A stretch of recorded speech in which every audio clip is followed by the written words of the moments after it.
Ay, nakita niyo po ba si Balsik? Kaninang umaga ko pa po kasi siya hinahanap eh. Nagtanong na nga rin po ako kay Ken, pero wala raw po sa kanila yung aso ko. Tay! Tay! Ba't di po kayo nagsasalita? Tinatanong ko po kayo eh. Hindi niyo po ba nakita si Balsik? Kanina pa po kasi ako nahihilo sa kakahanap sa aso ko eh. Nag-aalala na po ako para sa kanya.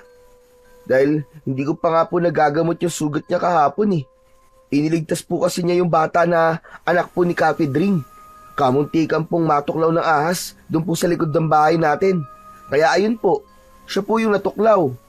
Mabuti na lamang po at ahas bahay lang po yun, tsaka walang kamandag. Ay nako, baka nasa tabi-tabi lang yun anak. Hanapin mo na lang. Kailangan ko pang matapos tong tinatadtad kong karne. Huwag mo na muna akong abalahin dito. Sige na. Pero tay, di naman po nakakabalang pagtatanong ko sa inyo ah.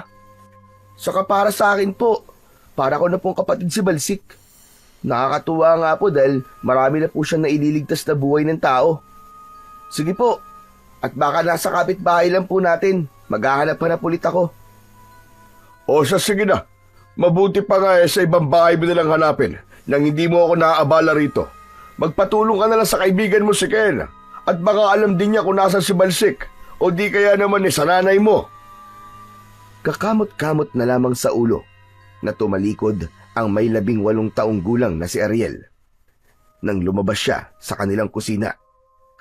Kaya lang, nakakailang hakbang pa lamang siya nang mapansin niya sa sahig ang putol na kolar ni Balsik. Yumuko siya para damputin ang bagay na yon. Nanginginig ang kanyang kamay nang mahawakan niya ang kolar. Bumundol ang kaba sa kanyang dibdib at ilang beses na napalingon sa kusina na kung saan ay naroon ang kanyang ama. Maigpit niyang hinawakan ang kolar at bumalik sa loob ng kusina. Taimtim siyang nanalangin na sana nagkakamali lang siya ng kanyang hinala. Sana walang nangyaring masama sa kanyang alaga. Pagpasok niya sa kusina ay napatingin siya sa ibabaw ng lamesang may nakapatong na tinadtad ng karne. Bawat detalye ng balat ay sinuri niyang mabuti nang hindi nagsasalita. Kagad siyang pinuna ni Mang Romy na parang may himig pag-aalala ang boses nito. Oh, anong ginagawa mo? Bakit tinititigan mo ang balat ng mga karne? Walang natanggap na tugon si Mang Romy sa anak. Sa halip ay patay mali siya nitong ipinagpatuloy ang pagtatadtad sa mga natitirang karne. Habang si Ariel naman ay para nang binabayo ang kanyang dibdib dahil sa pag-aalala. Hinding-hindi niya mapapatawad ang kanyang ama kapag nalaman niyang kinatay nito si Balsik. Hanggang napansin niya ang pamilyar na kulay ng balahibo ng aso na dumikit sa sariwang dugo sa lamesa. Hinawakan niya yon at mataman niyang pinagmasdan ang pinong balahibo. Nag-uunahang umagos ang kanyang luha sa kanyang pisngi. Itinaas niya yon sa ere at matalim ang tingin na tinitigan niya ang muka ng kanyang ama. Nahalata nitong nakatingin siya kaya't tumigil ito sa ginagawa. Ano pong ginawa niyo sa aso ko, tay? Balahibo po ba ito ni Balsik? Kung ano ang nakikita mo, yun ang nangyari sa kanya. Tay! Bakit naman po si Balsik? Aso ko po siya eh. Para ko na po siyang kapatid. Bakit niyo po siya pinatay? Hindi ko siya pinatay. Nakita ko lang napatay na siya sa ilalim ng silong natin. Kesa naman masayang, hindi kinatay ko na lang. Para naman mapakinabangan natin. Hindi po ako naniniwala sa sinasabi niyo, tay. Ang sama-sama niyo po. Pati aso ko pinatay niyo. Na hindi niyo man lang naisip ang mararamdaman ko. Hoy, tumigil-tigil ka ha. Wala akong panahon makinig sa kadramahan mo. Kalalaki mong tao napakaiyakin mo. Ano ba kinakagalit mo, Ariela? Ayaw mo nun? Magkakaroon ng silbi ang alaga mong si Balsik. Kasalanan mo rin naman kasi tatamad-tamad kang mangaso sa gubat. Huwag niyo pong isisi sa akin ang dahilan ng pagkamatay ni Balsik. Malinaw na kayo po ang pumatay sa kanya. At sama-sama niyo, tay. Wala kayong awa sa mga aso. Kakarma hindi po kayo sa mga pinaggagawa nyo. Pagsisisihan yung pinatay nyo si Balsik. Abat lintik na to ah. Ang ibig mong sabihin, mas mahalaga pa sa'yo si Balsik kaysa sa akin na ama mo. Talaga palang wala kang kwentang anak na hayop ka. Sinabi ko naman sa'yo na hindi ko pinatay si Balsik. Patay na siya nang makita ko. Saka wala akong pakialam kung anong iisipin mo. Hindi ko kailangan magpaliwanag sa'yo. Ni wala ka pa nga na itutulong sa akin. Aso lang yon. Kung gusto mo bukas na bukas din papalitan ko ng 3 si Balsik. Ginagawa ko ito para kumita ng pera. Hindi para makinig sa pagmamaktol mo. Pesteng buhay to, oo. Wisit! Kahit 1,000 pa pong aso ang ipalit nyo, Tay. Nag-iisa lang po si Balsik. Palibasa, hindi kayo nagmahal ng mga aso at hindi kayo nakaranas magkaroon ng alagang aso. Kaya baliwala sa inyo ang nararamdaman ko. Wala akong panahon makipagtalo sa'yo, ha, Ariel? Huwag mo akong abalahin sa ginagawa ko. Ang mabuti pa, mangaso ka na lang mamayang gabi kaysa makipagtalo ka pa sa akin nang magkaroon ka naman ng silbi kahit papano. Hindi po. Wala akong gagawin para sa inyo, Tay. Total ang tingin niyo po sa akin walang silbi, di gagawin ko na lang. Kayo na po ang bahalang mag-asikaso sa karinderya nyo. Ayoko na. At hindi ko kayo mapapatawad sa ginawa niyong pagpatay sa aso ko. Abatan lintik na to, ha? Huwag mo akong susubukan, Ariel, ha? At baka hindi mo magustuhan ang gagawin ko sa'yo. Ako po huwag niyong susubukan, Tay.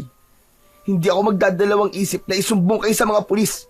Ipapadampot po kita sa mga alagad ng batas. Ako po mismo magpapatunay sa kanila na kayo ang salarin sa pagkaubos sa mga aso rito para makulong na kayo. Tuluyan na ngang naubos ang pasensya ni Mang Romy at lumapit ito kay Ariel. Isang malakas na suntok ang tumama sa mukha ng binata. Bumagsak siya sa sementadong sahig ng kanilang kusina at doon niya nakita ang pugot na ulo ni Balsik. Nakatago yun sa ilalim ng lamesa. Para siyang binuhusan ng malamig na tubig nang makita ang nakadilat na mga mata ng alaga niyang aso. Pakmara sana niyang kukunin ang pugot na ulo na yon. Pero nilapitan siya bigla ng kanyang ama at dinuro sa muka. Ako ang huwag mong susubukan. Dahil kahit anak pa kita, hindi rin ako magdadalawang isip na isama ang laman mo sa karne ng mga aso na kinakatay ko. Lintik ka. Pagkatapos kitang pakainin, buhay na talagaan, ikaw pa pala magpapahamak sa akin, damuho ka. Ipagpapalit mo talaga ako sa alaga mong aso. Wala kang utang na loob. Wala kang silbi. Inutil!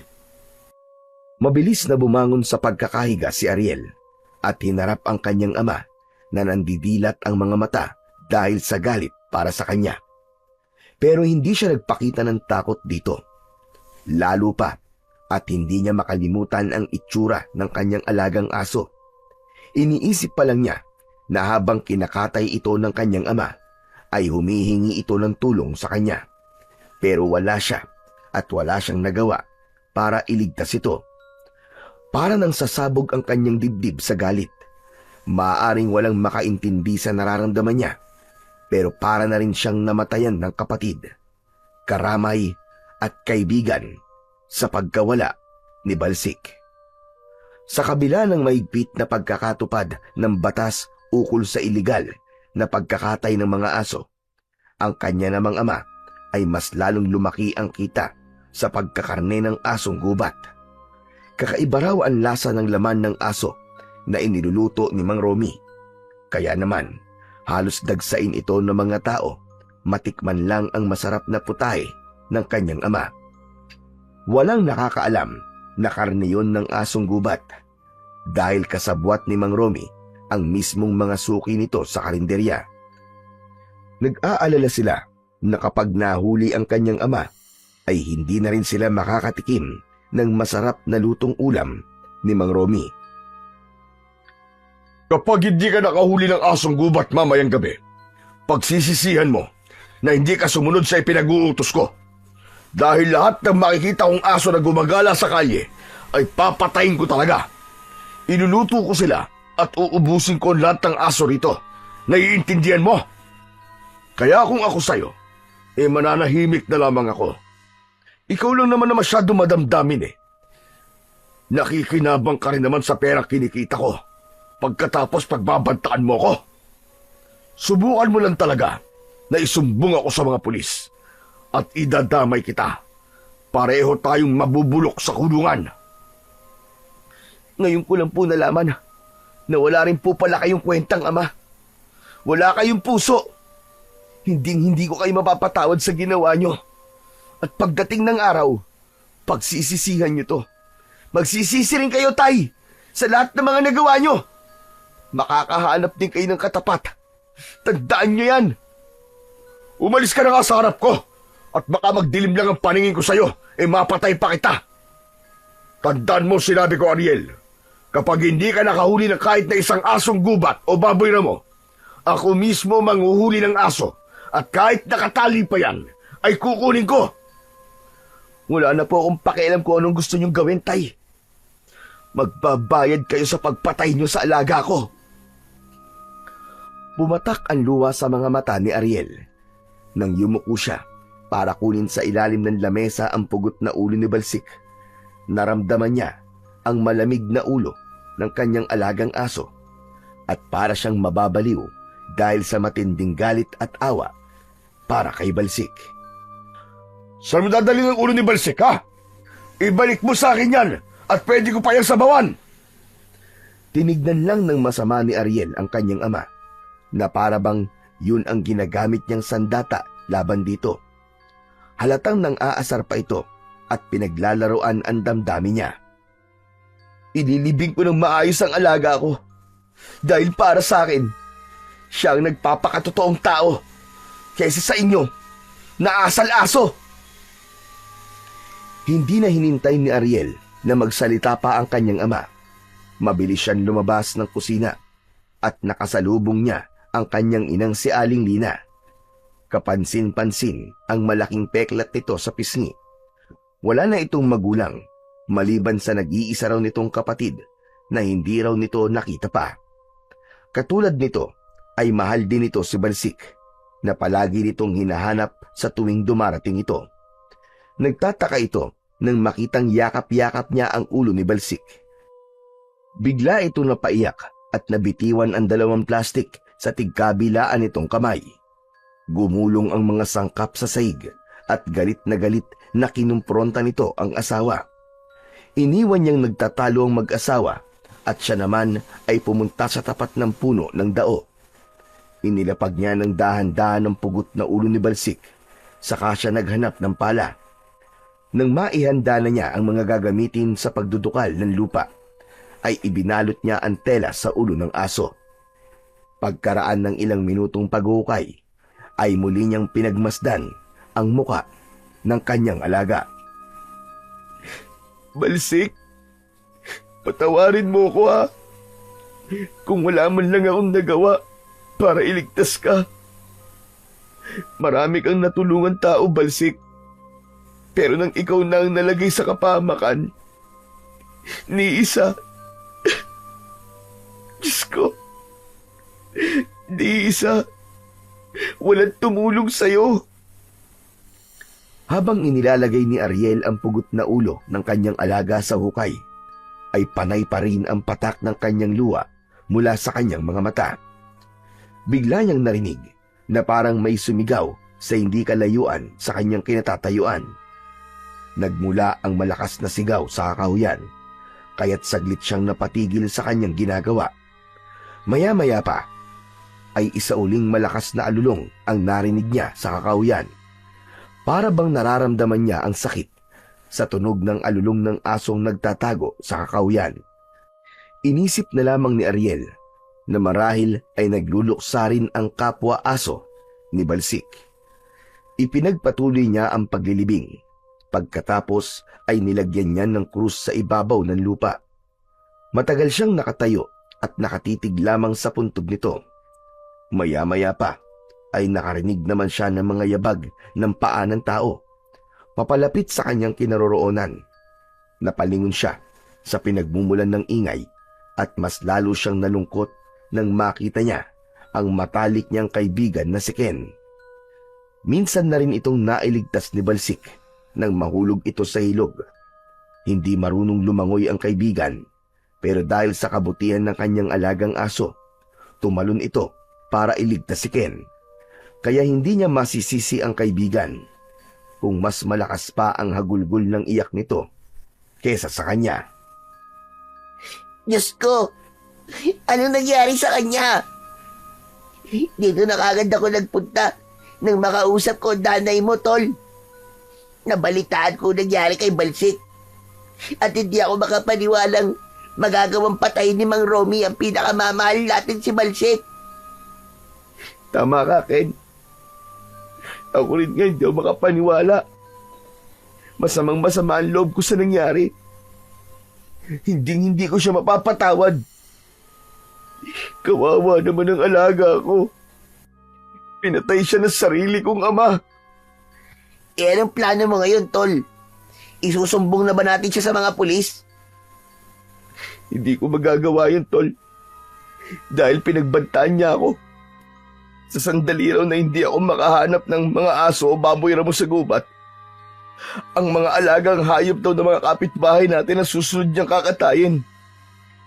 Anak nang, may ganyan ba talagang klaseng ama na iipitin ng anak para sa pera? Kung ganun susundin mo ba ang utos niya? Hindi mo pwedeng gawin yun. Pero nung gagawin ko, tol, kilala mo ang ama ko. Gagawin niya talaga ang sinabi niya kanina. Sandaling katahimikan ang naghari sa pagitan nila ng kanyang kaibigan. Naiipit siya sa sitwasyon na pareho niyang hindi kagustuhan. Kilala niya ang kanyang ama. Kahit na kailan ay hindi ito marunong magbiro. Ginagawa nito kung ano ang mga sinabi nito. Kaya isang pasya ang natitiyak niyang mas makabubuti para sa lahat. Sa ganung paraan, hindi mararanasan ng kanilang kapitbahay kung gaano kasakit ang mawalan ng mga alagang aso sa buhay nila. Sa lahat kasi ng mga nakatira sa Baryo Talahib, ay ang kanyang ama lamang ang hindi mapagmahal sa mga hayop. Walang gustong kumalaban sa kanyang ama. Lahat ay natatakot kay Mang Romy dahil sa kanilang lugar ay kilalang matar o basagulero ang kanyang ama. Sa katunayan, kalalabas lang nito sa kulungan nang nakapatay ito ng isang lasinggerong naghahamon ng away. 3 beses nang nakukulong ang kanyang ama sa iisang kaso. Kaya naman, ito na rin ang dahilan kung bakit hinahayaan na lamang ng mga tao ang ginagawa ni Mang Romy. Mabuti na raw yun dahil nagbabagong buhay na ang kanyang ama. Pero dahil sa ginagawa nito, ay para na rin siyang tumutulay sa maraming bubog. Konting pagkakamali lang ay baka buhay na ng kanyang ama ang kapalit. Kaya naman, pagsapit ng gabi, ay sinamahan siya ni Ken patungo sa kabundukan para manghuli ng mga ligaw na hayop sa kagubatan. Maghintay muna tayo dito, tol. Sapat nandito tayo magtago sa likod ng puno ng akasya. Sigurado naman yata na kahit isa merong magpapakita sa atin dito. Kahit ligaw na baboy ramo lang. Bro, sigurado ka na ba talaga sa gagawin mo? Gagawin mo ba talaga to para sa iyong ama? Tol, may pagpipilian ba ako?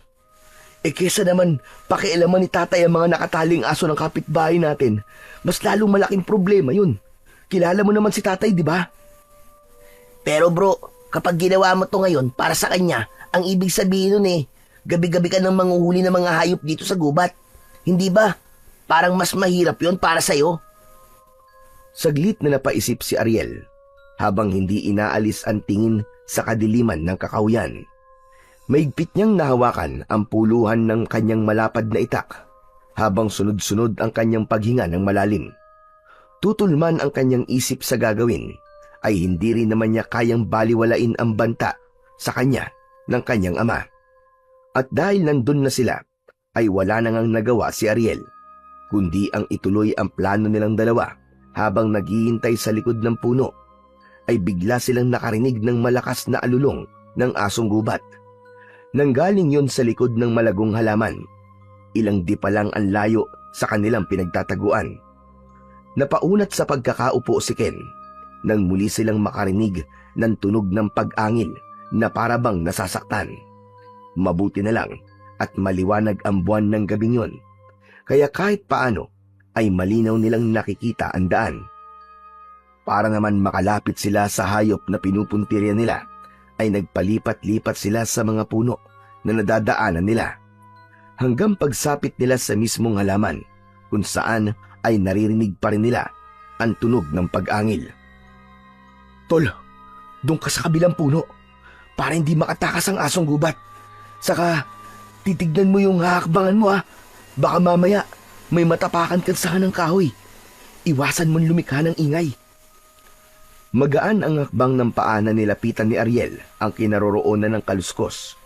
Maigpit niyang kinapitan ang hawak na itak, saka sinilip ang nilalang na nagtatago sa likod ng halamang gubat. Pero gano'n na lang ang panlalaki ng kanyang mga mata nang makita niyang hindi yun isang asong ligaw, kundi isang nilalang na may mabalahibong katawan. Kulay itim yun na nilalantakan ang laman loob ng baboy ramo. Umaangil ito na katulad ng sa aso na may tunog na parang nasasarapan sa ilaw na karne na kinakain ito. Nang mga sandaling yon, ay iniisip niya na sana ay hindi sumigaw o lumikha ng ingay si Ken. Dahil kapag nagkataon, ay mapapansin siya ng nilalang na abala pa rin sa pagkain ng lamang loob ng hayop. Naninigas ang kanyang tuhod at hindi siya agad nakapagsalita. Parang umurong ang kanyang dila ng dahil sa labis na takot. Dinig na dinig din niya ang malakas na paghigop ng nilalang sa dugo ng baboy ramo. Kaya naman, napapalunok ng laway na dahan-dahan siyang humakbang paatras papalayo sa nilalang na yon. Kaya lang, sa hindi inaasahang pangyayari, ay lumapit sa kanya si Ken. Nadurog ng paa nito ang mga tuyong dahon sa lupa, kaya agad yung lumikha ng ingay. Sapat na para tumigil ang nilalang sa ginagawa nito at napatingin sa kanyang gawi. Bro, ang tagal mo naman Hindi mo pa ba huhulihin? Lintik ka, tol! Hindi ka marunong makinig Bakit ba? Saka parang namumutla ka. Parang uminom ka na sukang paumbong Hindi na natapos ni Ken ang mga sasabihin nito kay Ariel dahil nakarinig sila ng malakas na pag-angil mula sa kanilang likuran. Nanginginig ang katawan na napatingin si Ariel sa gawi ng nilalang. Nakangisi itong naglalaway na tumutulo pa ang natitirang dugo ng baboy ramo. Mapulang-mapula ang mga mata nito na mukhang asong lobo. Lumabas din ang malalagari nitong mga ngipin na lalong nakadagdag sa nakakatakot nitong itsura. Bro, anong klaseng nilalang yan? Diyos ko po, marami siyang dugo sa bibig niya. Mula yata sa kinain niya. Diyos ko! Halimaw ka! Huwag ka lalapit! Subukan mo! Kundi tatara ko sa dibdib mo ang itak na to! Hindi ako nagbibiro! Gagawin ko talaga to!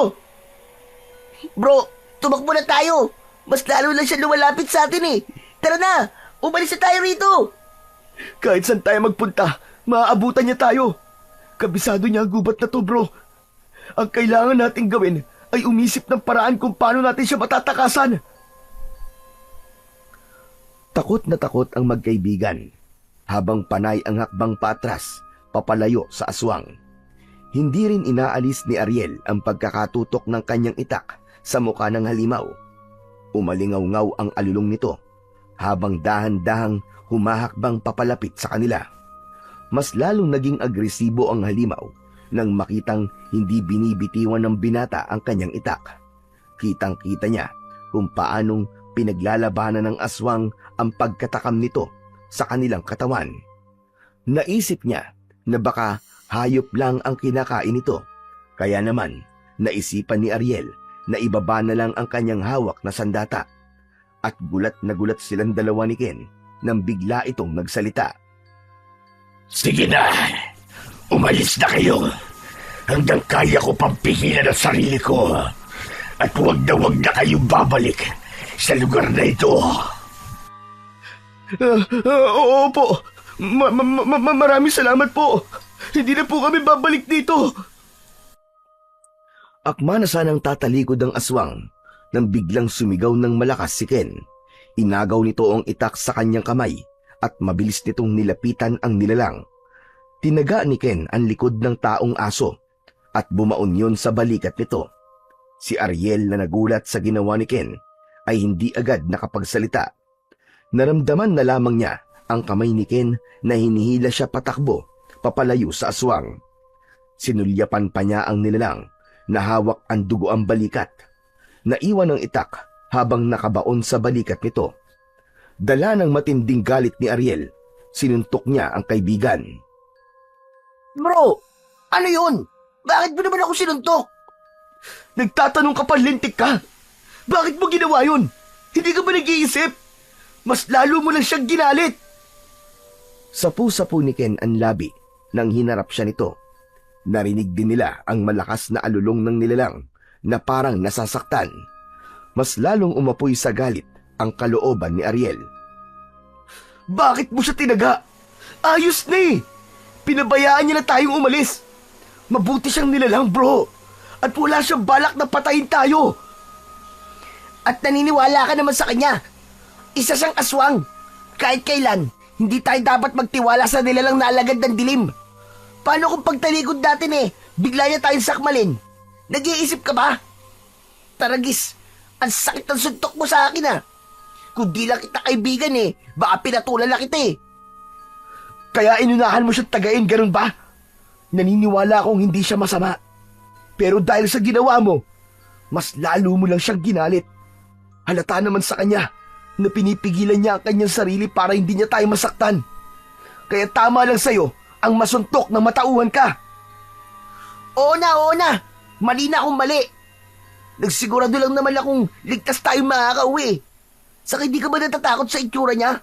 Grabe, hindi ko talaga akalain na may aswang na nakatira sa gubat na to.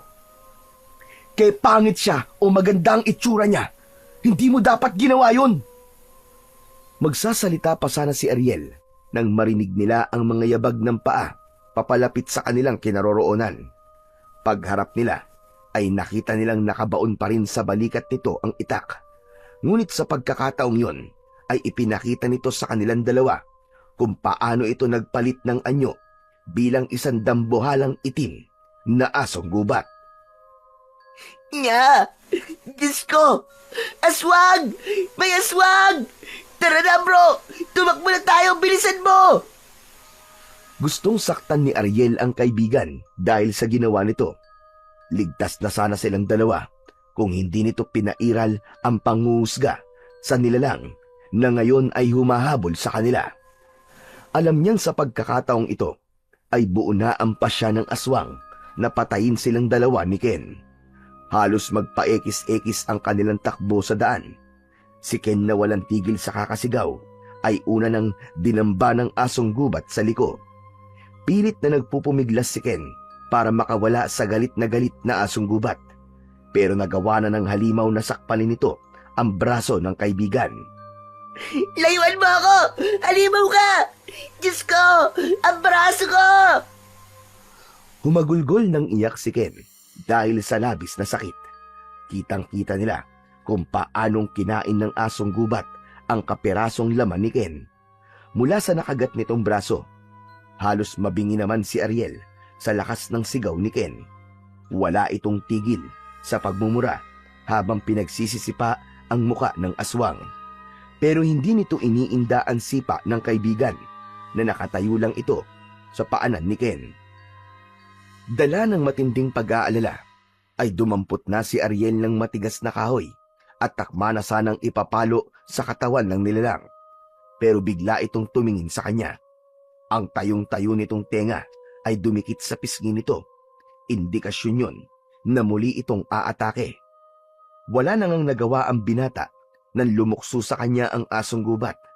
Naramdaman niya ang pagbaon ng matutulis nitong pangil sa kanyang hita. Akma na sanang hihilahin nito ang kanyang laman para sana ay kainin, pero hindi niya sinasadyang maisigaw ang pangalan ng dati niyang alagang aso na si Balsik. Natigilan ang halimaw at unti-unting humakbang papalayo sa kanila. Titig na titig ang aswang sa mukha ni Ariel. Ilang saglit pa ay bumalik sa dating anyo ang aswang at dahan-dahan itong lumapit sa kanya. Wag! Huwag niyo po kami sasaktan! Patawarin niyo po kami kung ginulo po namin kayo at nasaktan po kayo ng kaibigan ko. Pangako po, Mamang Aswang, hindi na po kami babalik sa lugar na to. Patakasin niyo lang po kami. Parang awa niyo na po. Huwag niyo po kami papatayin. Tila natauhan ang nilalang nang makita nito ang pagbulwak ng dugo sa suot na pantalong maong ni Ariel.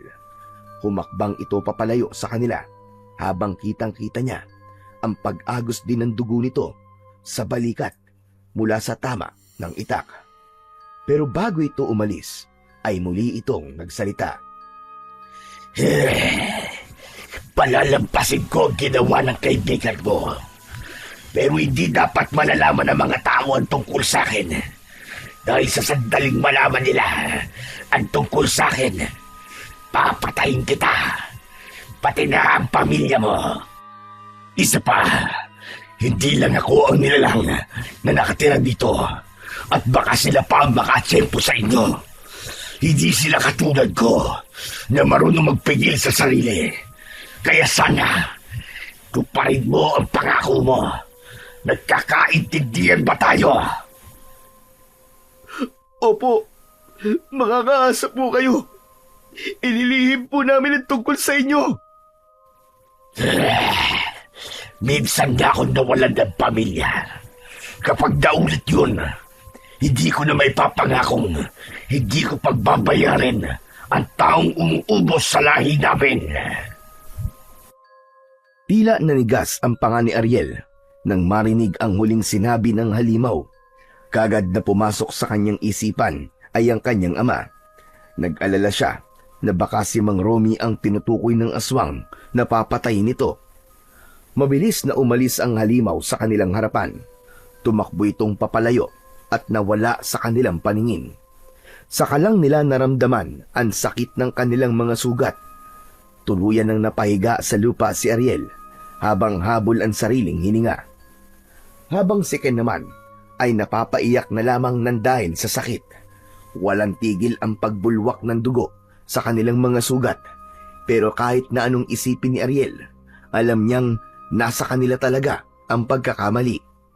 Mabuti na lang at mababaw lang ang kagat sa kanyang hita, kaya nagawa pa rin niyang makalapit sa nakaupong si Ken. Bro, ayoko pang mamatay. Dalhin mo ako sa ospital, please. Oo na, pero malayo ang ospital sa baryo natin. Kaya mo bang tumayo? Kailangan natin makahanap ng taong tutulong sa atin. Teka, saan kaya tayo pwedeng humingi ng tulong? Gaganti talaga ako, bro. Hindi ako makakapayag na hindi makaganti sa hayop na yun. Ano ka ba naman, bro? Hindi ka pa ba nadadala sa mga nangyari? Muntik na tayo mapahamak ng dahil sa padalos-dalos mong desisyon. Hindi na sana tayo masasaktan kung pinabayaan na lang natin siyang umalis. Ariel, naririnig mo ba mga sinasabi mo, ha? Aswang ang kumagat sa atin. Sila ang dapat na matakot sa atin. Hindi tayo matatakot sa kanila. Kapag nalaman ng mga tao tungkol sa pagtatago natin ng lihim tungkol sa mga aswang na yun, sa palagay mo ba, anong mangyayari sa atin, ha? Sige, sumagot ka. Kahit pakin, kahit santignan, tayo ang mali dito Isa pa, wala naman siyang pinapatay na tao. Hayop lang ang kinakain niya. Ang banta niya kanina, babaliwarain mo rin ba? Si Mang Romy, naisip mo bang baka siya ang tinutukoy ng aswang na yon? Hindi kagad nakapagsalita si Ariel. Hindi niya alam kung ano ba ang iisipin niya sa bantang yun ng halimaw. Ipinagpatuloy na lamang nila ang paglalakad para humingi ng tulong. Pagkaraan ng kalahating oras na paglalakad, ay nakakita naman sila ng maliit na kubo na gawa sa kawayan. Maaliwalas ang paligid dahil sa magagandang bulaklak na nakatanim sa bakuran ng bahay. May malamlam na liwanag sa loob ng bahay mula sa gasera. Pumasok sila sa loob ng bakuran at paika-ikang lumapit sa pintuan. Tao po! Tao po! May tao po ba dyan? Walang natanggap na tugon si Ariel mula sa loob ng bahay. Sa halip, isang mahihinang pagbayo sa lusong ang naririnig nila. Kaya siguro ay hindi sila naririnig ng tao sa loob. Dahil desperado nang humingi ng tulong si Ariel sa may-ari ng bahay, ay pumasok na sila ng diretsyo nang walang paalam. Pagsapit nila sa loob, ay hindi inaasahan ni Ariel ang mga sumunod na nangyari. Magkasabay silang bumagsak ni Ken sa sahig na gawa sa kawayan. Nagulat naman ang matanda sa ingay ng pagbagsak nila. Abay, Diyos ko! Sino mga batang ere? Hala! May sugat din kayo sa katawan! Ano nangyari sa inyo? Lola! Lola, tulungan niyo po kami! Ano pa nga ba ang gagawin ko? Abay, pumasok na kayo sa bahay ko nang walang paalam! Hindi na nagawang sumagot ni Ariel sa matanda dahil nakaramdam na siya ng pagkahilo. Nanginginig din ang kanyang katawan at hindi niya makontrol ang pagtirik ng kanyang mga mata. Biglang gumapang ang malamig na hangin sa kanyang balat at diretso ang kanyang pagsusuka. Ganon din ang nangyari kay Ken. Halos mataranta ang matandang babae para sa pagtulong sa kanila. Kaya naman, taimtim siyang nanalangin na sana ay malampasan nila ang kakaibang sakit na nararamdaman. Hindi na niya alam ang mga sumunod na nangyari dahil kusang pumikit ang kanyang mga mata at tuluyan na siyang nawalan ng malay.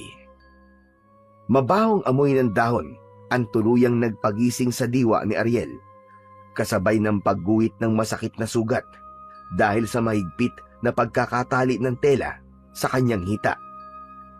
Dahan-dahan siyang nagmulat ng kanyang mga mata at nakita niya ang matandang babae.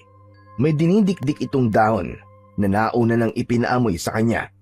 Nalaman niya na dahon yun ng amarilyo na mabisang gamot para sa mga taong nawawalan ng malay. Nakita niya rin na nakatunghay sa kanyang muka si Ken. Ano bro? Ayos ka na ba ha? Masakit lang ang hita ko, bro. Salamat naman at mabuti na rin ang pakiramdam mo. Kumusta na pakiramdam mo, iho? Mabuti na po ang pakiramdam ko, Lola. Maraming salamat po sa pagtulong niyo sa amin ng kaibigan ko. Ano ba kasi ginagawa niyo rito? Abay, malayo na ito sa bayan na. Nasabi sa akin ni Ken ang nangyari sa inyo kanina.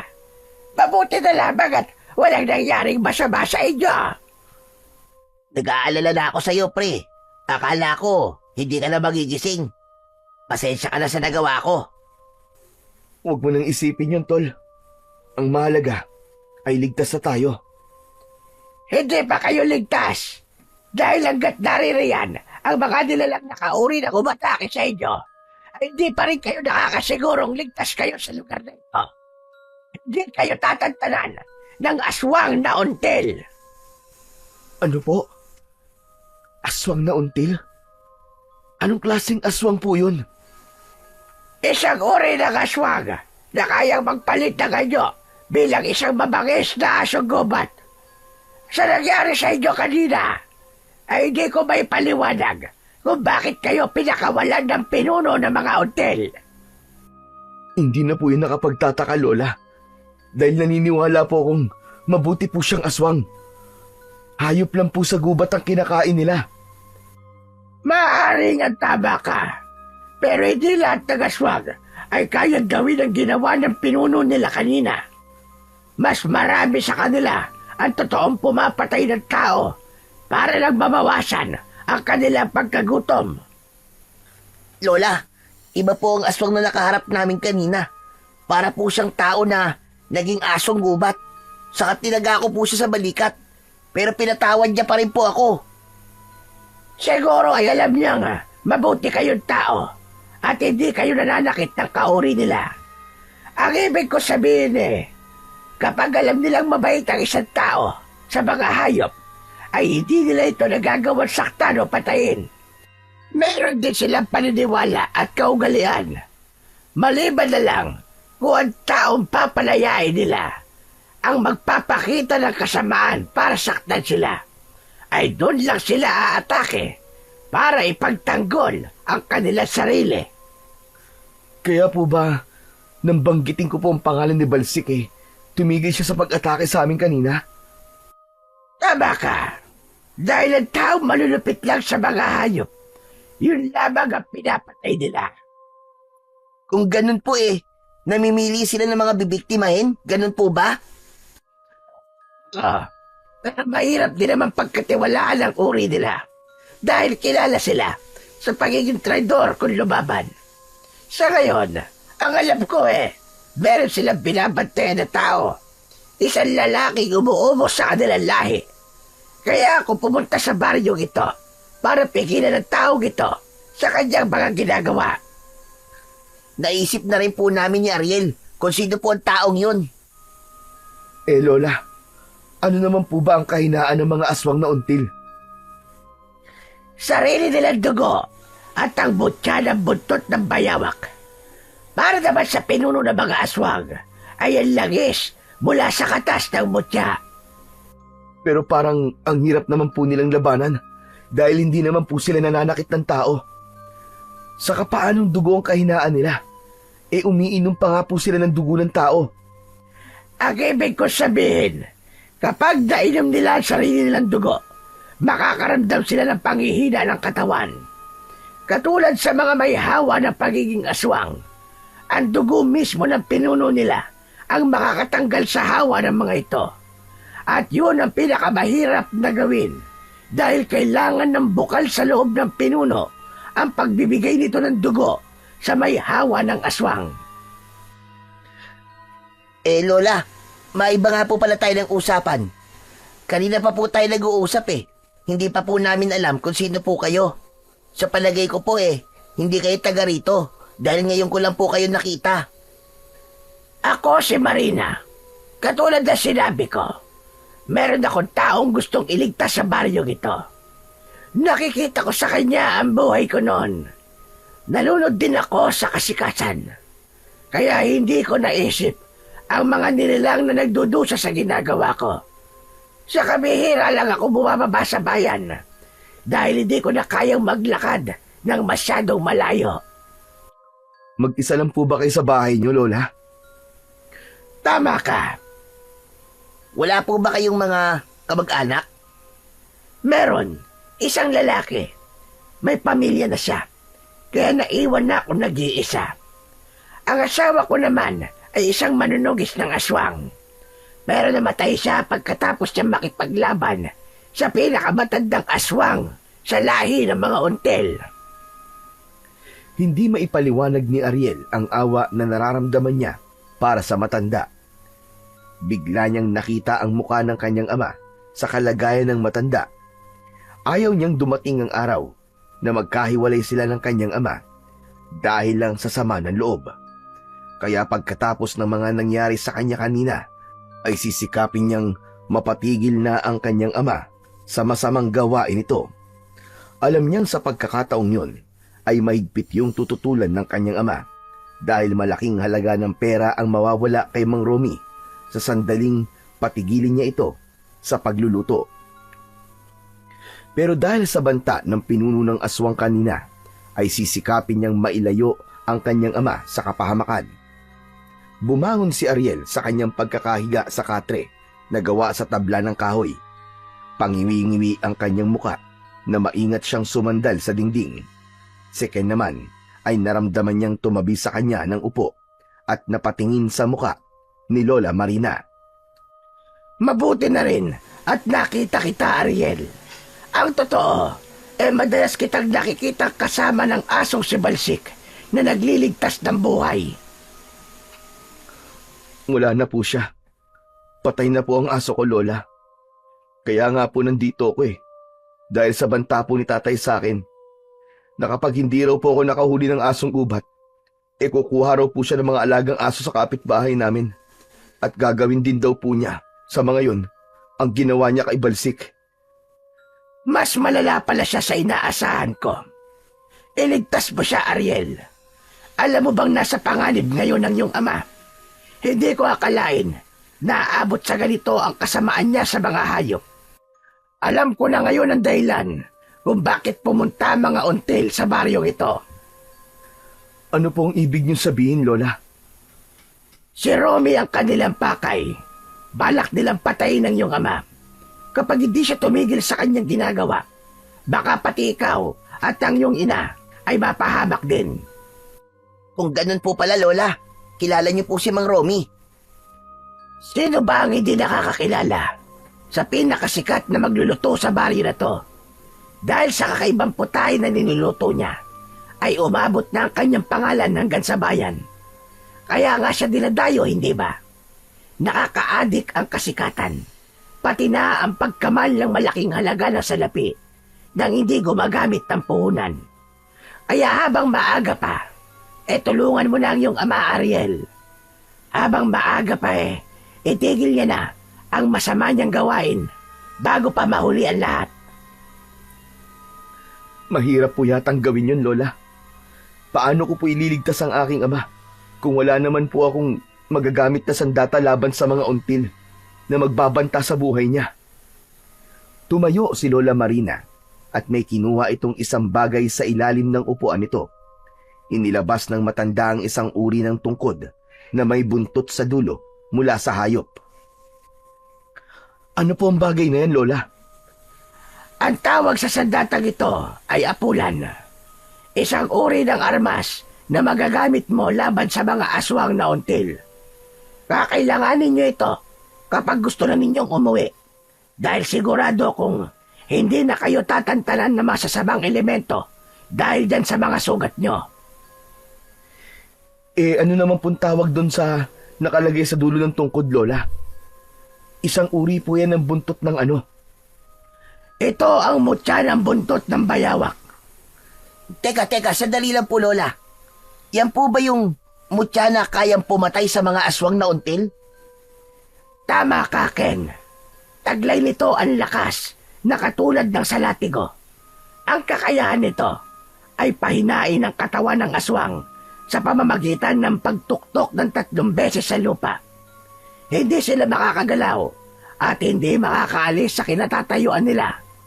Ang liwanag naman na taglay nito ang siyang magpapabalik sa kanilang totoong anyo. Kaya nitong sunugin ang katawan ng aswang. Ikaw na muna ang gumamit nito, Ariel. Gawin mo ang lahat para makumbinsi mo ang iyong ama na tumigil na siya sa pagpatay sa mga asong gubat. Kung ganun malakas na sandata po palang tungkod na yan, Lola. Oo, Ariel. Pero mag-iingat pa rin kayo dahil susubukan nilang agawin sa iyo ang mutya na ito para ibigay sa pinuno nila. 2 uri ang aswang na until, isang masama at isang mabuti. Dapat marunong kang kumilatis ng sasaktan at papatayin mo. Hindi ka maaaring magpadalos-dalos sa magiging desisyon mo dahil baka imbis na aswang biktima lang din pala ang mapapatay mo. Para po sa akin, Lola pare-pareho lamang po silang masasamang nilalang dahil kampon po sila ng kadiliman. Kung ako po ang tatanungin, ay hindi sila dapat mabuhay sa baryong ito. Ngunit hindi nila kagustuhan ang maging isang aswang, Ken. Kaya mahalaga pa rin na malaman kung anong uri ng aswang ang makakaharap ninyo. Hala, sige na. Pwede na kayong umalis. Ang gusto ko sana ay manatili muna kayo rito ng ilang oras. Kaya lang kailangan niyong pigilan si Romy sa mga binabalak niyang gawin. Dahil marami ang madadamay kapag hinayaan natin siya. Marami pong salamat, Lola Marina, sa tulong po niyo sa amin ng kaibigan ko. Sige na, mag-iingat na lamang kayo. Sana ay mapigilan mo ang iyong ama sa kanyang masasamang gawain. Pagkatapos magpaalam, ay nagsimula ng magkaibigan na maglakad pauwi sa kanilang bahay. Dala ang tungkod at lumang gasera ng matanda. Pareho silang walang imik sa paglalakad, kaya naman halos mabingi sila sa ingay ng mga insektong panggabi sa kagubatan. Habang si Ken naman ay panay ang hawak sa braso nitong may puting benda. Si Ariel naman, na dala ang tungkod na may mutya ng buntot ng bayawak, ay abala naman sa kaiisip kung paano niya mapipigilan ang kanyang ama. Pagdating nila sa gitnang kagubatan, ay napansin niya ang pagkakaroon ng kulay berdeng liwanag sa mutya. Mas lalong nanlaki ang kanyang mga mata nang mula sa kanyang harapan ay unti-unting humaba ang buntot ng bayawak. Kasabay ang pag-iinit ng hawakan nito, kaya naman napalinga siya sa kanilang paligid at lumikot ang kanyang mga mata na para bang may hinahanap. Oh bro, bakit ka biglang tumigil? May problema ba? Para kasing biglang nagbago ang itsura ng aking apulan eh. Nagiinit din ang mutya. Wala bang nababanggit si Lola Marina tungkol sa kakaibang mutya na to? Wala eh. Maliban lang sa kakayahan at epekto ng sandatang yan sa mga kalaban. Bakit bro? May nararamdaman ka bang kakaiba sa paligid natin? Sa palagay ko, Ken, hindi tayo nag-iisa sa lugar na to. Hindi nagtagal ay lumabas sa pinagtataguan ang mga asong gubat. Lahat ay nakatingin sa berdeng liwanag ng kanyang mutya. Napaatras si Ariel at mahigpit na hinawakan ang tungkod. Anak nang, sinasabi ko na nga ba't mahirap pagkatiwalaan ng aswang na yun? Bro, hindi ba't mga alagad niya yan? Sa palagay ko, bro, sila ang dapat na iniiwasan. Hindi sila mga alagad ng nilalang na umatake sa ating kanina. Kakaiba ang kanilang mga itsura at mas matulis ang kanilang mga pangil. Humanda si Ariel sa pagsugod ng mga asong gubat sa kanila. Iwinasiwas niya ang kanyang hawak na tungkod. Kasunod, ang pagtuktok niya ng 3 beses sa lupa. Biglang natumba ang mga asong gubat sa lupa habang hindi makatayo. Nagkatinginan silang dalawa ni Ken sa labis na pagtataka. Hala, ano nangyayari sa kanila bro? Bakit parang hindi sila makatayo? Para silang nakadikit sa lupa. Pagkakataon na nating iwasan sila. Hanggat kaya natin takasan ng mga yan, ay gagawin natin. Maiwasan lang ang pagdanak ng dugo. Ano ka ba naman bro? Hindi sila mga tao. Patayin mo na sila hanggat hindi pa nila kayang lumaban sa atin. Hindi ko gagawin ang sinasabi mo, bro. Kahit kakaiba sila, hindi natin alam kung anong totoong pakay nila. Isa pa, nakalimutan mo na ba ang sinabi sa atin ni Lola Marina? Ang kailangan ay iligtas sila, hindi para patayin. Buhay naman natin na nakataya rito. Yan pa rin bagay isipin mo. Ano pa nga ba ang totoong pakay nila? E di papatayin nila tayo. Kung di mo kayang gawin, ako ang gagawa niyan para sa'yo. Kinuha ni Ken ang armas sa kanyang kamay, pero nagulat sila nang biglang tumalsik si Ken sa damuhan. Sa lakas ng epekto ng kanyang mutya, ay nahirapan din itong tumayo. Galit na gumapang sa lupa si Ken habang nagmumura. Naku tol, pasensya na. Hindi ko sinasadya. Hindi ko alam na may mangyayari sa iyong ganyan. Bakit mo kasi kinukuha sa akin? Nasaktan ka tuloy. Tabi! Huwag mo akong hahawakan. Hindi ko alam kung ano ang problema mo. Nagkamali yata si Lola Marina sa pagbibigay niyang mutya sa'yo. Nakakainis. Balak mo pa yata akong patayin eh. Ano ka ba naman, bro? Hindi ko naman sinasadya eh. Hindi ko alam na yan ang magiging reaksyon ng sandata sa'yo. O ano, kaya mo bang tumayo? Hindi siya pinansin ni Ken. Sa halip, tumayo ito at naglakad. Iniwan siya sa harap ng mga nakahandusay na mga nilalang sa lupa. Hanggang ngayon ay nakapagtatakang hindi pa rin gumagalaw ang mga ito. Parang may kung anong malakas na enerhiya ang gumapos sa katawan ng mga asong gubat. Ilang sandali pa ay nakaalis na sila sa lugar na yon. Hindi siya kinausap o tinignan man lang ni Ken. Ramdam na ramdam pa rin niya ang sama ng loob ni Ken sa kanya. Alam niyang mahirap maintindihan ang ginawa niya kanina, pero kung iisipin, isa yung pagpapakita ng pagpapahalaga sa katahimikan. Kung papatay siya ng kahit na isa sa mga alagad ng aswang na until, yun na rin ang magiging simula ng malawakang labanan sa pagitan ng tao at ng mga aswang. Ken, teka sandali lang. Pasensya ka na kung di mo nagustuhan yung ginawa ko. Pero ano? Muntik na tayong patayin ng nilalang na umatake sa atin kanina. Tapos may pagkakataong ka na sana na makabawi sa kanila, pinakawalan mo pa. Sarili mo lang yata ang iniisip mo eh. May pamilya rin naman akong inaalala, no? Isipin mo na lang kung ikaw nasa kalagayan nila at mapapatay mo sila. Ano mararamdaman ng pamilya mo? Hindi natin hawak ang pagkakataon. Ayoko ring magkamali ng desisyon, Ken. Kaya ano ba kasing kinakagalit mo? Iniisip ko lang naman ang kapakanan nating lahat. Hindi lahat, bro. Ang tatay mo lang ang gusto mong protektahan. Hindi mo kasi ako naiintindihan eh. Ako hindi mo naiintindihan. Hindi mo ba nakikita? Kaya nila tayo inarangan ay balak na nila tayong patayin. May pagkakataon ka na nga sana kanina para patayin sila eh. Pero sinayang mo. Hindi na natapos ni Ken ang mga sasabihin nito nang bigla na lang naramdaman ni Ariel ang pagbaon ng kagat ng malaking aso sa kanyang balikat. Umaangil ito na nakasubsob sa kanyang laman. Pero dahil hawak niya ang mutya ng buntot ng bayawak, ay hinagupit niya ito ng palo sa katawan. Bumagsak ang kulay itim na aso sa damuhan. Kitang-kita niya ang pagguhit ng kulay itim na sugat sa katawan ng aswang. Sa isang iglap ay bigla itong nagsatao. Nakaawang ang bibig ni Ariel nang makilala ang nilalang na kumagat sa kanyang balikat. Ito ang lalaking madalas niyang nakikitang kumakain sa kanilang karinderya. Nag-aalala siyang napatingin kay Ken na hindi rin maitago ang bakas ng takot sa mga mata. Nakita mo na?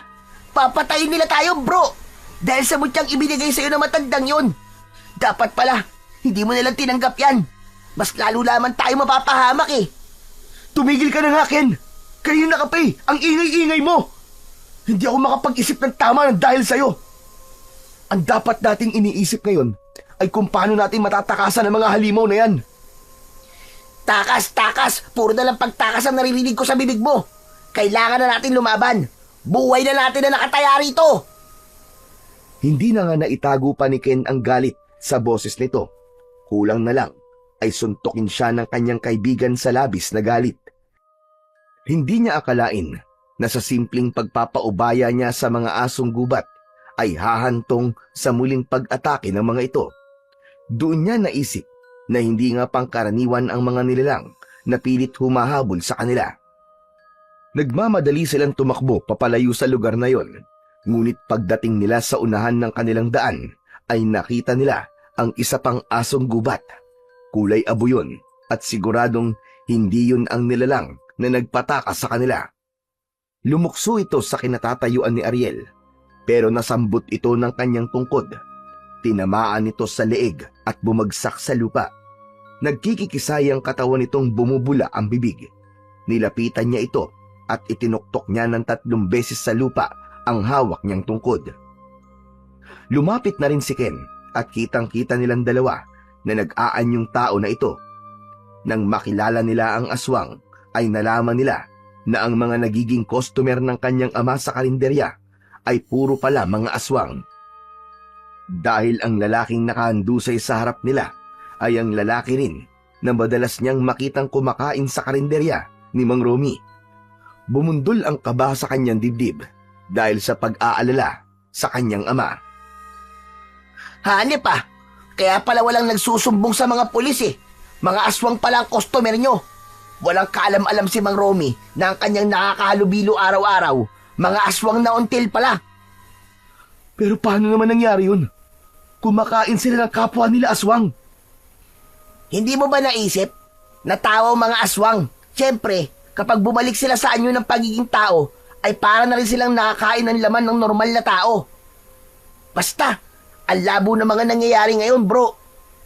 Kinakabahan na ako. Nag-aalala na ako para sa mga magulang ko. Mukhang nahuli na yata ako ng gagawing pagpigil sa ama ko.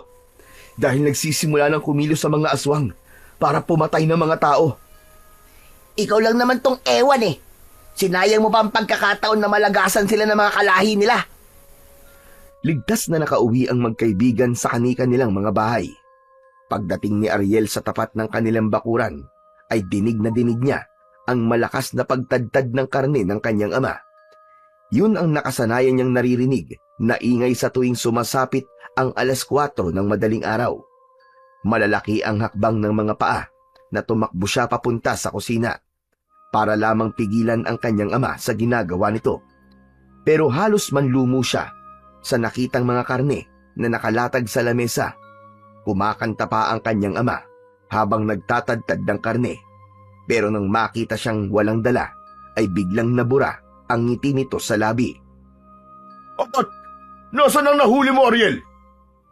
Tay, itigil niyo na po ang pagkakatay sa mga aso. Nakikiusap po ako. Ano ka mo? Ititigil ko to. Abat lintik na batang ito ah. Hindi mo ba nakikitang masaya ako sa ginagawa ko? Imbis na ang pagkakatay ko ang pakikialaman mo, sundin mo na lang ang pinapagawa ko sa'yo. Kung sa bagay, alam ko naman na hindi mo gagawin ang ipinag-uutos ko eh. Kaya ako na mismo naganap ng asong gubat sa kakauyan. Swerte ko nga eh. Marami akong nakuha. Tay, nakikiusap naman po ako sa inyo. Itigil niyo na po ang ginagawa niyong to. Parang awa niyo na po, Tay. Tay, mga aswang po mga customer niyo. Totoo po, nakapatay po ako ng aswang na nag-aanyong asong gubat. Isang malakas na pagtawa ang itinugon ni Mang Romy sa sinabi ng kanyang anak. Hindi niya alam kung ano ang gagawin para lamang paniwalaan siya nito. Maya-maya pa ay iginala niya ang kanyang paningin. Sa tingin niya ay isang malaking asong gubat ang nahuli ng kanyang ama. Bumundol ang kaba sa kanyang dibdib habang pinagmamasdan ang nakakalat na karne sa lamesa. Ganon din ang ulo ng asong gubat.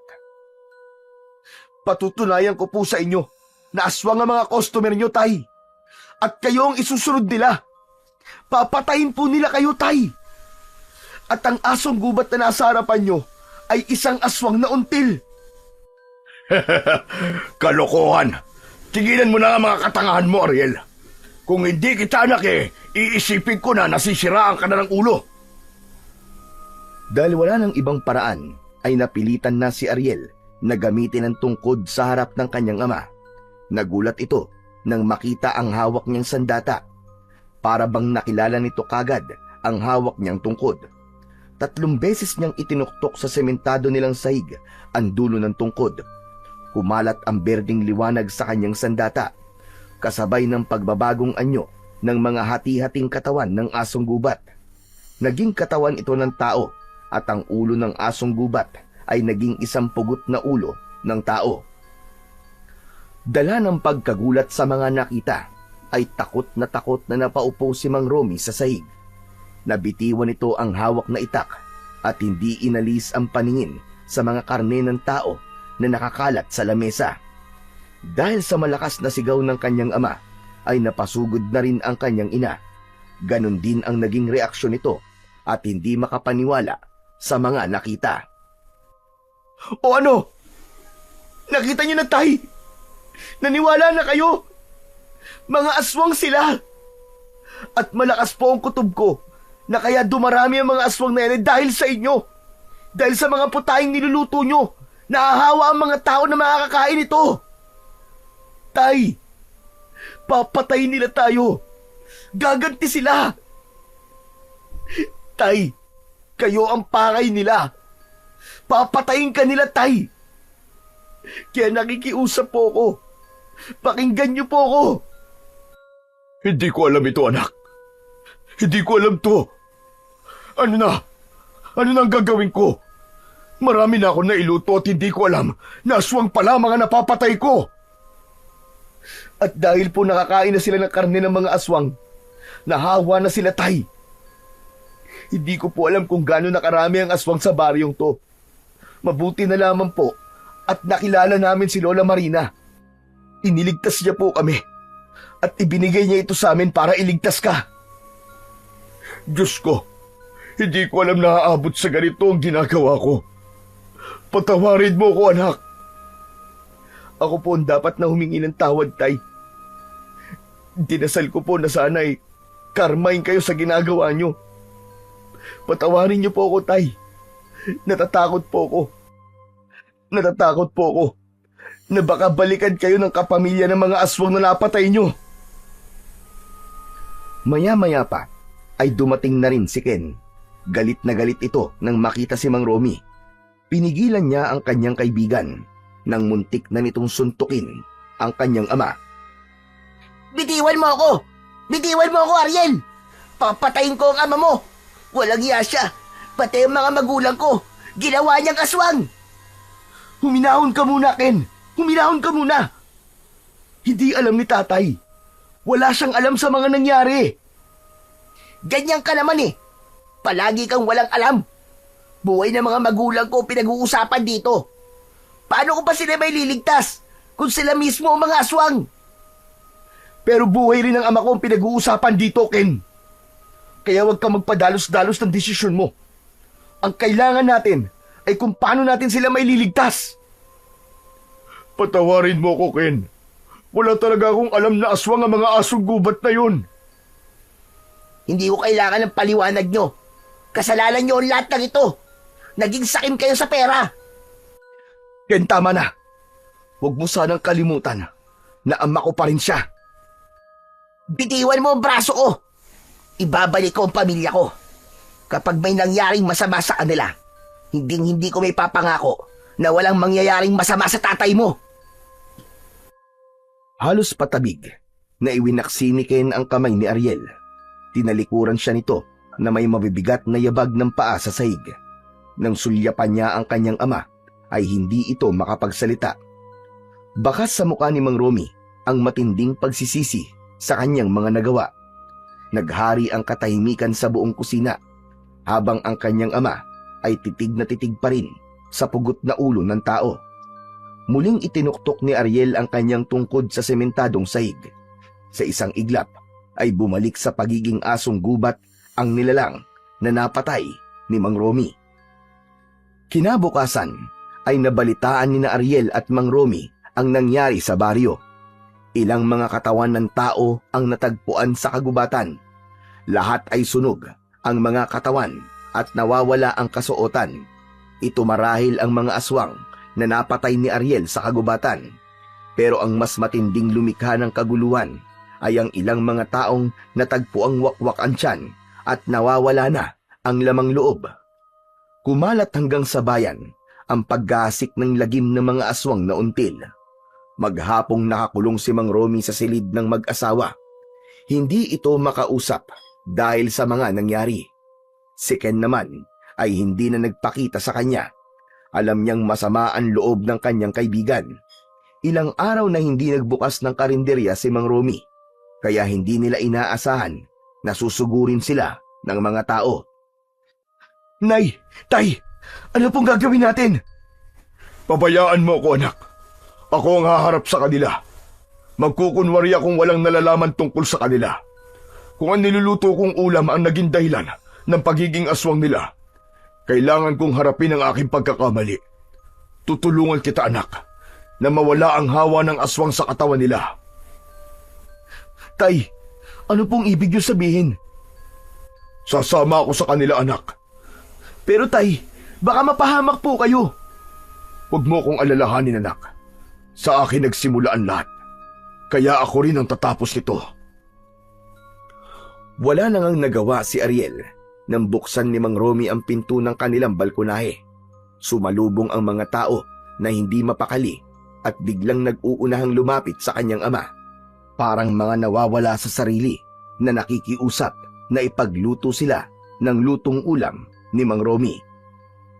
Tay, sasamahan ko po kayo. Huwag, anak.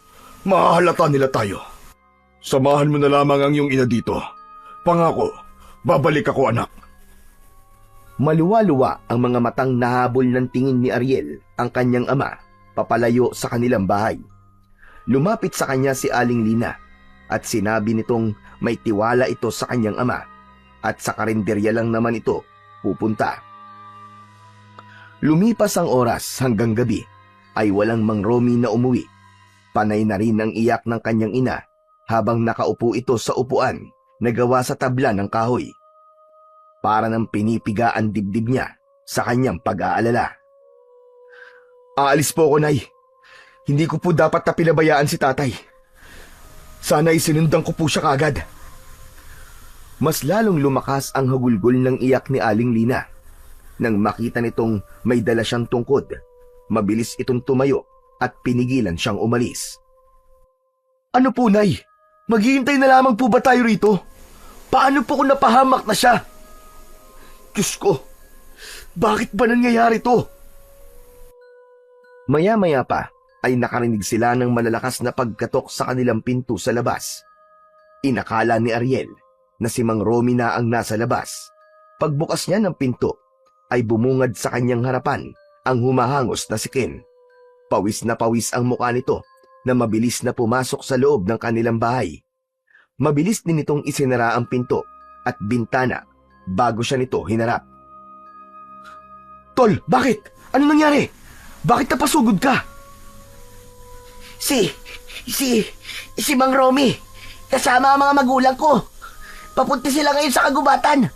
Pigilan natin sila para silang nawawala sa kanilang mga sarili. Ano? Alam mo bro, ang hina talaga ng isip mo eh. Bakit mo pinayagan si Mang Romy na sumama sa kanila? Hindi ko alam kung anong tumatakbo dyan sa isip mo. Para kang tulog eh. Na hindi mo naisip na baka yun ang huling pagkakataon na makakasama pa natin ang mga magulang natin. Natigilan si Ariel sa masasakit na salitang narinig niya mula sa kanyang kaibigan. Pero ang mahalaga ay hindi na ito galit sa kanya. Kaya naman, mabilis niyang inihanda ang kanyang mga gamit para iligtas ang kanyang ama.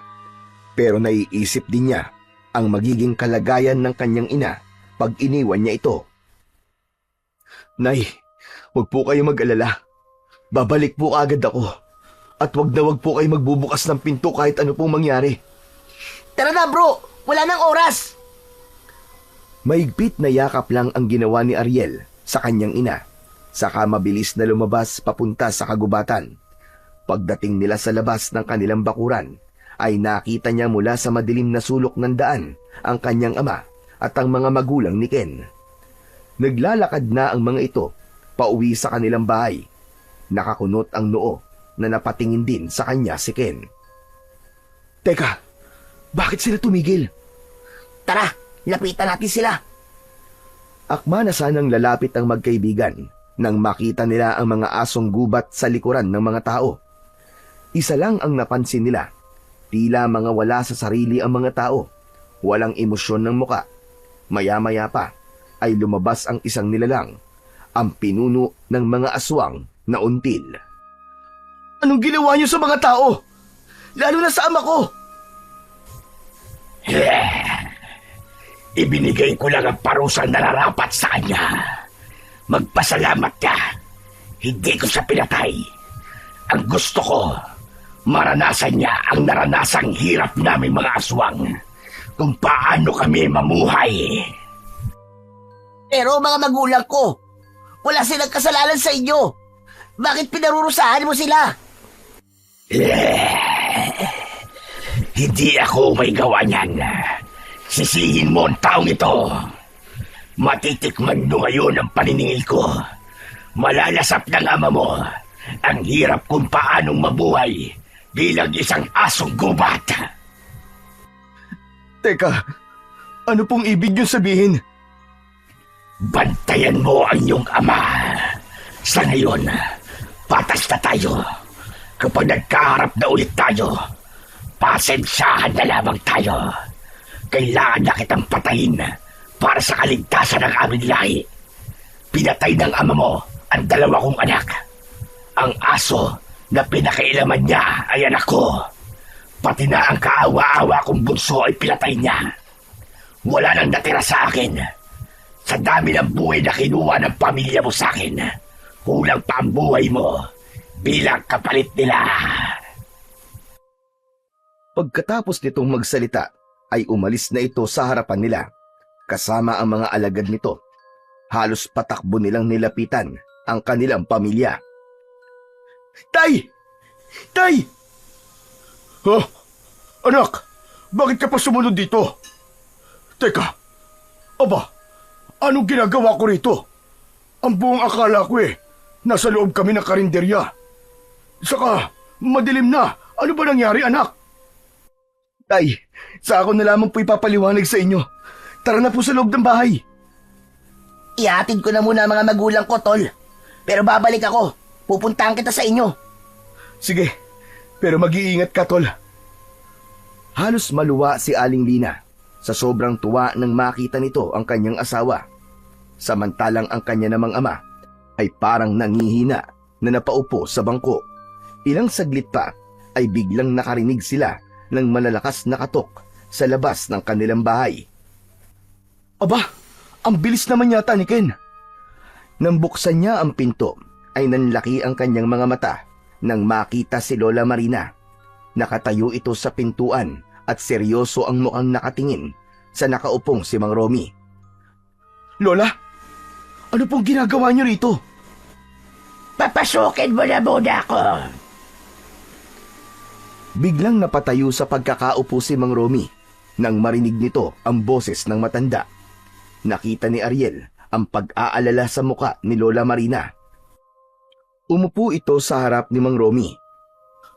Bakit po kayo naparito, Lola? Babawiin na po ba ninyo ang mutya? Hindi, Ariel. Gusto ko lang siguraduhin kung totoong si Romy ang nakita na mag-isang naglalakad sa kagubatan kasama ang pinuno ng mga aswang. Na si David, ang anak ng babaeng until na pumatay sa asawa ko. Batay sa pagkakatingin ko sa mukha ng iyong ama, hindi na siya normal na tao, Ariel. Diyos ko, paano po nangyari yun? Ito na ang sinasabi kong mangyayari sa kanya, Ariel. Ang kanyang ama ay nananatiling nakatayo at nakatitig lang sa matanda. Parang matagal nang magkakilala ang mga ito. Ano masamang hangin na nagdala sa inyo rito? Hindi po ba't sinabi ko sa inyo na hindi ko kayo kailangan? Hanggang kailan mo ko titiisin, anak? Nasa panganib ka na, pero ang pagiging matigas mo pa rin ang pinapairal mo. Matanda na ako, anak, at ayokong mamatay nang hindi tayo nagkakaayos. Ibinaling ni Mang Romy ang paningin sa natigilang si Ariel. Kaya naman, kitang-kita niya ang luhang pumatak sa mga mata ng kanyang ama. Kung ganun po kayo po ang lola ko. Kayo po ang nanay ni tatay. Huwag mo siyang kausapin, anak. Bakit po? Pati ba naman ang apo ko, ilalayo mo rin sa akin? Tay, ano po ba nangyayari? Bakit galit na galit po kayo kay Lola Marina? Dahil siya ang dahilan kung bakit may mga aswang. Nagkamali siya ng gamot na ginamit nun. Kaya nga napatay niya ang asawa ni David dahil gusto niyang iliman lahat. Pagkatapos, bigla na lamang magpapakita sa akin na parang walang nangyari. Hindi ko alam. Nasusundan pala ako ni David. Lola? Patawarin mo ako, apo. Anak ko, kaya nga'y tinatama ko na ang mga nagawa kong pagkakamali noon. Pero anak, may pagkakamali ka rin. Kaya nga narito ko. Nakahanda na akong tumulong para mailigtas ka. Hindi ko kailangan ng tulong nyo.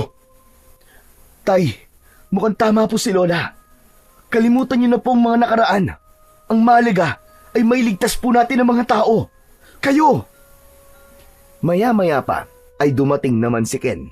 May dala itong malapad na itak dahil nalaman itong susugod na mga aswang na until sa baryo.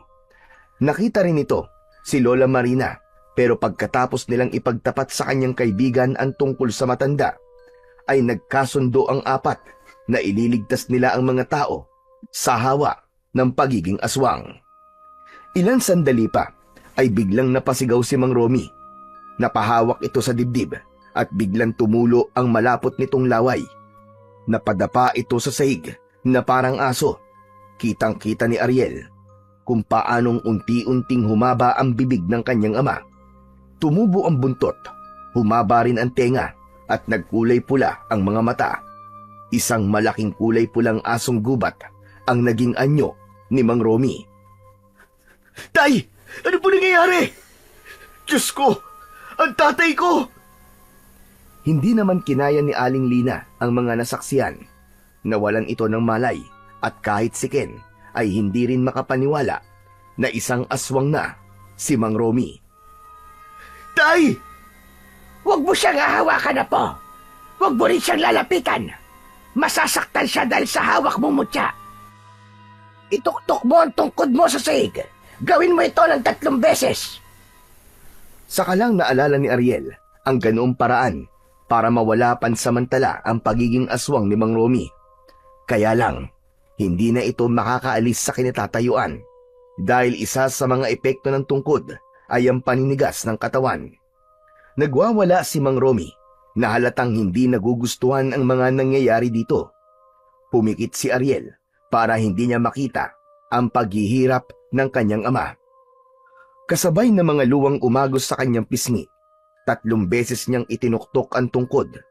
Nagliwanag ang mutya at narinig niya ang malakas na alulong ni Mang Romy hanggang sa maging tao ang boses nito. Pagmulat ng kanyang mga mata ay nanginginig ang buong katawan nito dahil sa lamig. Nay! Nay, tulungan niyo po ako. Ang hirap po palang maging aswang. Ang sakit-sakit po ng buong katawan. At ang mga ugat ko po, parang mistulang tumitibok. Oh anak, tutulungan kita. Patawarin mo ko. Romy anak, hindi ko alam na aabot sa ganito ang kagustuhan kong magkaroon ng malakas na kapangyarihan bilang isang mahusay na albularya. Sana nga ay hindi pa huli ang lahat. Lola, paano ko po may liligtas si tatay? Kailangan mong labanan si David. Tanging ang kanyang dugo lamang ang makakaalis sa hawa ng pagiging aswang nila. Magagawa mo lang yon kapag kusa niyang ibinigay ang patak ng dugo niya sa bibig ng iyong ama. Lola, wala na po bang ibang paraan? Wala na, apo. Ang kailangan ay harapin ang pinuno ng mga aswang na until para kahit siya ay maliligtas natin. Tulungan mo ko, apo, na maitama na gawa kong pagkakamali noon. Kahit ako po, Nay, ay may kasalanan din. Dahil naging sakim din po ako at pumatay ng maraming asong gubat. Akma na sanang magsasalita si Ariel nang bigla niyang naramdaman ang pag-iinit ng kanyang mutya. Napatingin siya sa muka ni Lola Marina at Mang Romy. Kaya naman, mabilis na sumilip sa bintana si Mang Romy. Sakto yon sa malakas na boses ni Mang David sa labas. Galit na galit ito na nagsisisigaw sa labas. Hayop ka, Romy! Pinatay mo pala mga anak ko! Magbabayad kang hayop ka! Hindi kita patatawarin! Katapusan na ninyong lahat! Ni hindi kagad nakagalaw si Ariel nang magsimulang magsipag-akyatan ang mga asong gubat sa kanilang balkonahe. Pilit na pumapasok ang mga ito sa loob ng kanilang bahay. Bro, sinisira nilang bahay! Haharapin ko sila. Hindi ako makakapayag na saktan nila si tatay. Lalabanan ko siya kahit na anong mangyari. Matapang na binuksan ni Ariel ang pintuan at hinarap niya ang mga alagad ng kalaban. Sumunod sa kanya ang 3 at mas lalong nauulol sa galit ang aswang na si Mang David nang makita nito si Lola Marina. Sa wakas nagkita rin tayo, tanda. Akala mo ba matatakasan mo ang ginawa mo sa asawa ko? Kung ganon, mag-ina pala kayo ni Romy. Hindi na nga tinapos ni Mang David ang kanyang pagsasalita. Bigla itong nagsaaso at sinugod si Lola Marina. Pero humarang si Ariel at malakas niyang pinalo sa muka ang aswang na until. Kaya bumagsak din ito sa lupa. Kasunod naman ang sabay-sabay na pagsugod ng mga alagad ni Mang David. Mabilis din ang naging pagkilos ni Ariel. Itinutok ni Ariel ang kanyang tungkod sa lupa ng 3 beses. Nakita niya ang paninigas ng katawan ng mga alagad ni Mang David habang nakahiga ang mga ito sa lupa. Maliban kay Mang David na tinawanan lang ang ginawa ni Ariel, hindi ito tinatablan ng mutya ng buntot ng bayawak. Nanlalaki ang kanyang mga mata na napatingin sa muka ng pinuno ng mga aswang. Paano nangyari yun, Lola? Wala pong epekto sa kanya ang mutya ng buntot ng bayawak. Ulitin mo pa, Tol! Inulit nga ni Ariel ang pagtuktok sa lupa ng hawak niyang tungkod, pero wala pa ring epekto yon. Sa halip, mabilis na sumugod na si Mang David sa kanila at pinuntirya nang matutulis nitong mga kuko ang dibdib ni Ariel. Bumagsak sa lupa si Ariel nang tamaan siya ng kuko ng aswang na si Mang David. Kaya naman si Mang Romy na ang kumilos. Naging isang malaking asong gubat ito at ang kanyang ama ang nakipaglaban dito. Kung hindi siya tinatabla ng mutya, Apo, nangangahulog ang nakain niya ang bayawak na pinagputulan ng mutya.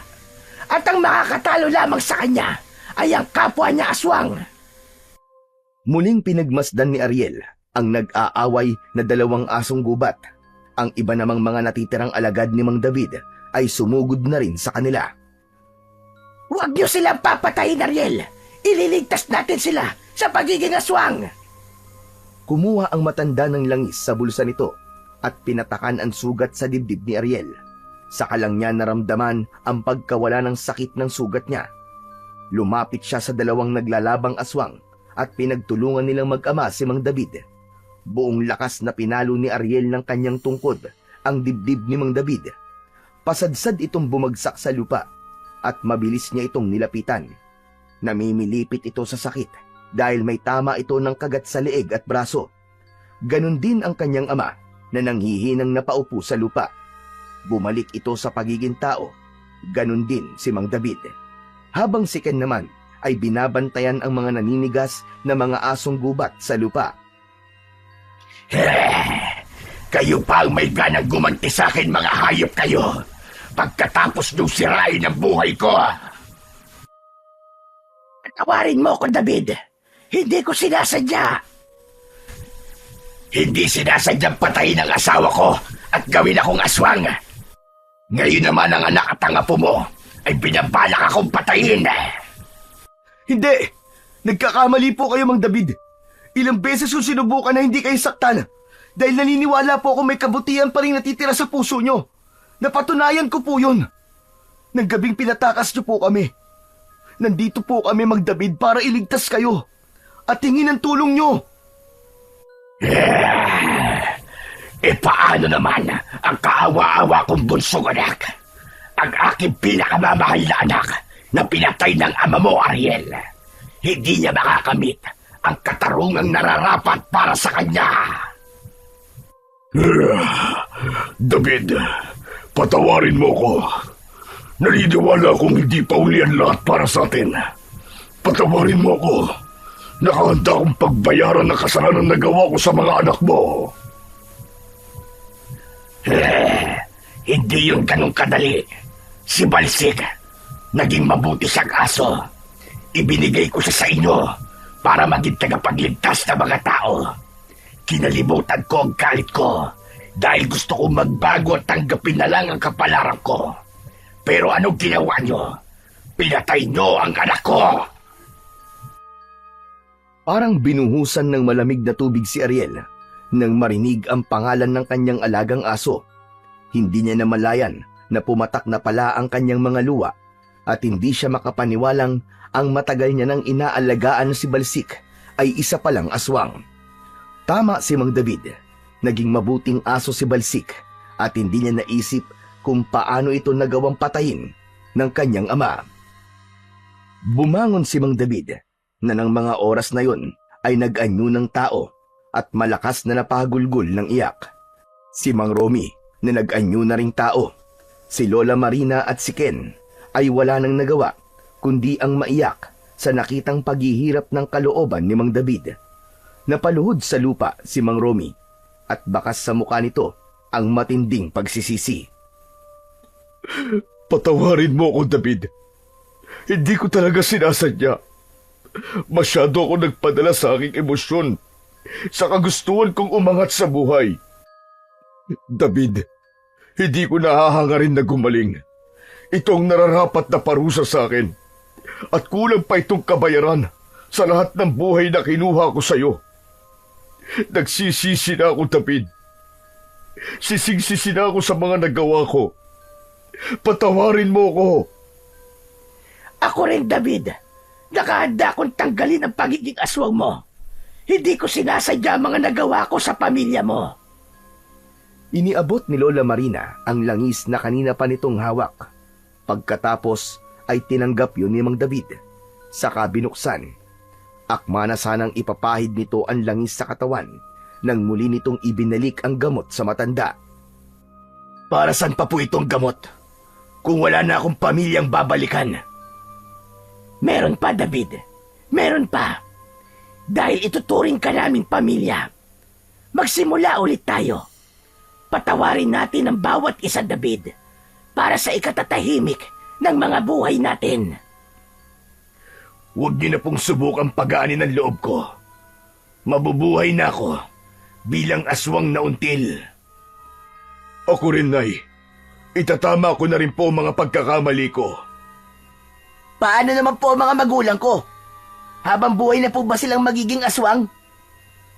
May paraan pa para magamot sila. Kinuha ni Mang David ang hawak na itak ni Ken at mabilis na hiniwa ang palad nito. Tumayo si Mang David at lumapit sa mga nilalang na umaangil habang hindi pa rin nakakagalaw sa kinatatayuan. Ipinatak yun ni Mang David sa bibig ng mga ito. Unti-unting nawala ang kanilang mga pag-angil. Maging ang mga balahibo sa katawan ay mabilis din na naglaho hanggang sa bumalik na ang mga asong gubat sa pagiging tao. Hindi naman makapaniwala si Ken na gumaling ang mga magulang nito sa tulong ng dugo ni Mang David. Ganon din ang ginawa ni Mang David kay Mang Romy. Pagkatapos ay ipinahid ni Mang David ang langis sa buo nitong katawan. Ngayong tapos na ang tungkulin ng mutya ng buntot ng bayawak. Simula po ngayon, Mang David, ay palagi na po namin kayong makakasama sa bahay. Hindi na, Ariel. May bahay naman ako sa kagubatan eh. Salamat at binuksan mo ang aking isipan na hindi kailangan gumamit ng dahas para gumanti. Dahil ang kailangan ay pagpapatawad at pagtanggap sa pagkakamali na hindi pa huli ang lahat para magbago. Lumapit si Mang Romy at inakbayan nito si Mang David habang masaya ang muka na tumingin sa kanila. Si Lola Marina naman ay inalalayan tumayo ang nagkamalay na si Aling Lina. Nagulat ito nang makita si Mang David at naluluwang tinawag na kuya si Mang David. Saka maigpit na nagyakap. Umiiyak din si Mang David na gumanti ng yakap kay Aling Lina. Nay! Mang David! Magkapatid po kayo? Oo, Ariel. Hindi ko kagad nakilala si Lina. Romy, ikaw pala na pangasawa ng kapatid ko. Paano nangyari yon? Bakit hindi ko nakilala ang sarili kong kapatid? Si Aling Lina ang sumagot. Iniligtas daw ito ng mga magulang nila ng gabing nasunog ang kanilang bahay. Kaya ang buong akala ni Mang David ay kasamang nasunog sa bahay si Aling Lina. Kaya pala, nang makita ni Aling Lina na nagbago ng anyo si Mang Romy, ay nawalan ito ng malay dahil alam din pala nito ang tungkol sa mga aswang na until. Hinaplos ni Mang David ang pisngi ni Aling Lina na may peklat ng pagkasunog. Mabuti na lamang at kilala ni Aling Lina ang kapatid nito. Tuluyan na ngang nabuo ang pagkatao ni Mang David. Pagkalipas ng ilang buwan, ay itinuloy ni Mang Romy ang pagluluto ng mga ulam sa karinderya nito, pero sa malinis na paraan. Naging katulong nito si Mang David, Ariel at Ken. Dahil malaki ang negosyo ng kanyang ama, masaya silang namuhay sa baryo ng Talahib bilang isang buong pamilya, habang si Lola Marina naman ay naging isang mahusay na albularya. Kinilimutan nila ang tungkol sa mga aswang na until. Si Ariel naman ay nagkaroon ulit ng alagang aso na pinangalanan ulit niya na Balsik. Magmula ng araw na yon, ang natitira nilang ulam ay ipinapakain nila sa mga asong kalye at naging malapit na ang loob ni Mang Romy sa mga aso. Wala na ring mahihiling pa si Ariel dahil buo na uli ang kanyang pamilya. Magkakasama silang nabuhay ng masaya at malayo sa lagim na naging buhay nila noon. Nangako sila sa isa't isa na habang sila ay nabubuhay, palaging mangingibabaw ang pagmamahalan at pag-uunawaan sa kanilang pamilya. At sa tulong ng mutya ng buntot ng bayawak at sa suporta ng buong pamilya, naniniwala sila na kahit may mga masasama pang nilalang ang magbalik at maggasik ng lagim at sirain ng katahimikan sa kanilang baryo, ay wala itong magagawa dahil sa tulong ng kapangyarihan ng mutya at matinding pananampalataya nila sa Poong May Kapal.